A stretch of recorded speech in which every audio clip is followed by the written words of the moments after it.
Alexandre Dubé. Les vrais enjeux, les vraies questions. Cube Radio. Les affaires publiques n'ont plus de secret pour lui. Il analyse l'actualité. Il sépare les faits des rumeurs. Il n'a qu'une seule parole, celle que vous entendez. Alexandre Dubé.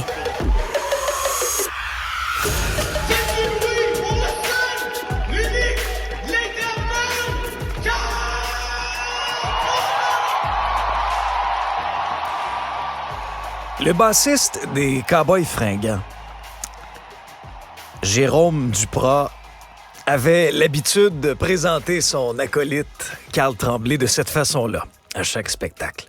Et pour son dernier Centre Bell, eh bien, il a refait l'exercice de manière très touchante également. On a vécu quelque chose au Québec. On a vraiment vécu une espèce de communion, comme seuls les Cowboys fringants ont su le faire dans les derniers mois, à un moment où la société est divisée pour toutes sortes d'enjeux. Aïe, aïe, aïe, c'était beau de voir ça. 14 000 personnes à l'intérieur du Centre Bell. 122 000 personnes qui suivaient cette cérémonie hommage sur les réseaux sociaux. Ils étaient des milliers à l'extérieur, plusieurs également à l'Assomption, la ville de Carl Tremblay, pour lui rendre un dernier hommage, celui qui est parti beaucoup trop tôt, à 47 ans, des suites d'un cancer fulgurant. Et ça a été fait vraiment à son image. C'était tout en sobriété sur scène, d'abord. Interprétation magnifique de l'Orchestre symphonique de Montréal. Et je pense que ce qui a tiré des larmes à plusieurs personnes, ça aura été les témoignages de ces trois acolytes. Bien sûr, Jérôme Duprat, Jean-François Posé, le parolier des Cowboys fringants, et son amoureuse depuis plus de 20 ans, Marie-Annick Lépine. Les trois sont montés sur scène avec beaucoup de courage, ont partagé des anecdotes pendant une bonne demi-heure. Je lisais notamment dans le journal, puis la une est frappante là, ce matin. Merci Carl, avec une très très belle photo d'ailleurs, où on voit ces trois acolytes le saluer pour une dernière fois. Toutes sortes d'anecdotes de tournée. Jean-François Posé a même dit, probablement que si Carl nous voyait, je vous paraphrase un peu, tous ces hommages, ce tsunami d'hommages depuis les 2 dernières semaines, il serait probablement le premier surpris de tout cet amour et de l'ampleur que ça a pris avec cet hommage national. Mais l'extrait que j'ai retenu, c'est celui de sa conjointe, Marie-Annick Lépine, qui nous en a dit davantage sur les derniers moments de Carl Tremblay et toute la souffrance qu'il a endurée. Il l'a endurée pour sa famille, pour ses enfants, pour les gens qu'il aimait. Les dernières semaines, ça s'est passé très rapidement. Il a enduré des souffrances, des douleurs atroces, insupportables pour un corps humain, pour rester avec nous le plus longtemps possible. C'était un roc, jamais il ne se plaignait. Ses derniers mots lucides dans la nuit de mardi au mercredi 15 novembre furent « Je vais endurer tout ça jusqu'au bout, Marie, pour mes 2 filles. » Et à l'extérieur du Centre Bell, spontanément, il y a des musiciens qui ont sorti leur guitare, qui ont amené leur clavier et qui ont chanté les classiques des Cowboys fringants. Tu sais, dans l'histoire du Québec, quand on revient un peu en arrière, Carl Tremblay va avoir fait partie de ces grands Québécois qui aura su réunir tout le monde. Et ce qui était frappant aussi dans le discours même de plusieurs politiciens qui ont été rencontrés par les journalistes là, qui étaient à l'extérieur du Centre Bell, c'est autant que les chansons des Cowboys fringants sont très, très engagées, parfois même très dures envers la classe politique. Mais plusieurs étaient très touchés.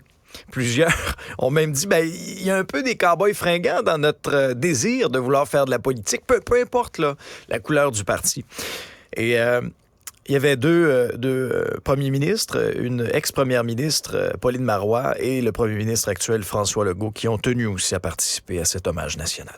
C'est incroyable ce qu'on a vu au Québec depuis son décès. Une vague d'amour, de tristesse.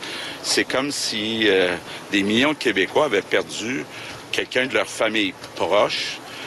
Et ce qu'on voit, c'est qu'avec les chansons des Cowboys, de Carl, c'est toute une nation, c'est toute la nation québécoise qui se reconnaît dans Carl puis dans les Cowboys. Ils chantent le quotidien des Québécois, chantent la vie simple de citoyens ordinaires, mais ils le font avec tellement d'amour, en y mettant tellement de poésie, que ça vient nous chercher, que ça nous touche.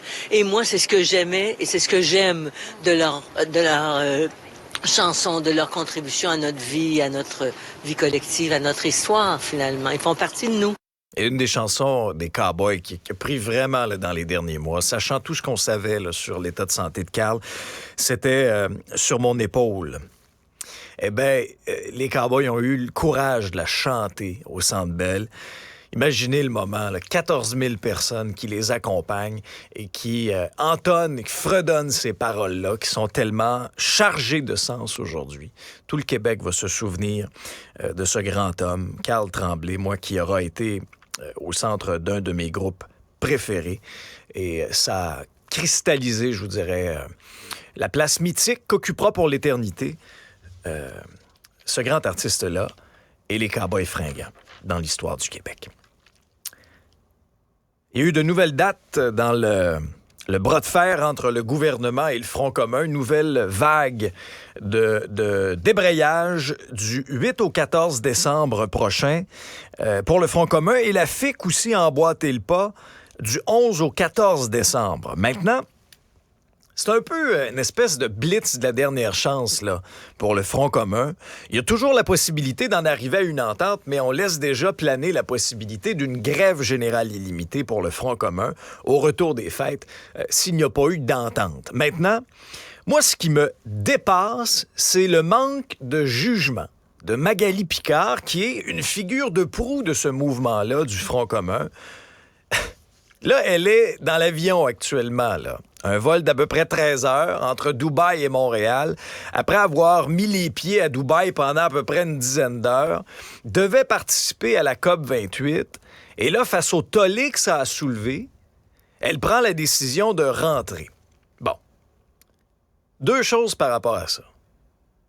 Elle n'aurait jamais dû partir à la base pour Dubaï. Parce que lorsqu'on joue beaucoup sur l'image, on a entendu le Front commun leur mettre dans la face du gouvernement l'augmentation de salaire de 30 000 $, la fameuse subvention aux Kings de Los Angeles pour venir disputer 2 matchs préparatoires au Centre Vidéotron. On a beaucoup joué là-dessus.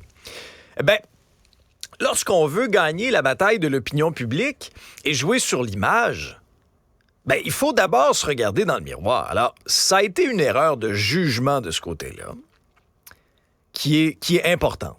Quel impact ça aura maintenant, dans un deuxième temps, sur le Front commun? Est-ce que ça affaiblira un peu